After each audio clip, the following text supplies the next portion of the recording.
Assalamualaikum warahmatullahi wabarakatuh.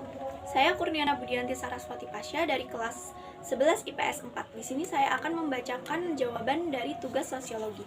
Yang pertama, sebutkan dan jelaskan saluran mobilitas sosial. Jadi ada beberapa saluran mobilitas sosial. Yang pertama, angkatan bersenjata memiliki garis komando yang tegas di mana prajurit harus memenuhi perintah atasan. Yang kedua, lembaga keagamaan bisa mengangkat status sosial seseorang, contohnya pemimpin agama yang berjasa dalam perkembangan agama, baik di lingkungan maupun di daerahnya. Yang ketiga ada lembaga pendidikan, yaitu saluran yang konkret dari mobilitas vertikal ke atas.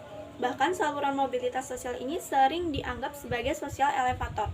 Pendidikan ini bisa mengubah seseorang yang semula berkedudukan rendah menjadi lebih tinggi. Yang keempat ada organisasi politik, yaitu partai politik menjadi saluran mobilitas sosial yang paling berpeluang besar meningkatkan status sosial. Yang kelima ada organisasi ekonomi, yaitu individu bisa merubah status dan kedudukan sosialnya melalui koperasi dan perusahaan. Makin besar prestasi kedudukan, gajinya semakin tinggi pula kedudukan dan status sosialnya dalam masyarakat. Organisasi ekonomi ini juga mempunyai tujuan untuk meraih keuntungan sebesar-besarnya.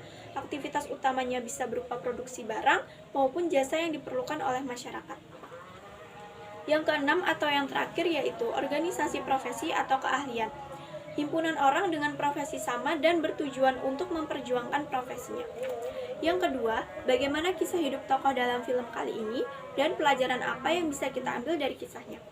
Jadi, kisah hidup tokoh dalam film itu adalah seorang ayah yang memperjuangkan kehidupannya untuk mencapai sesuatu yang disebut dengan kebahagiaan.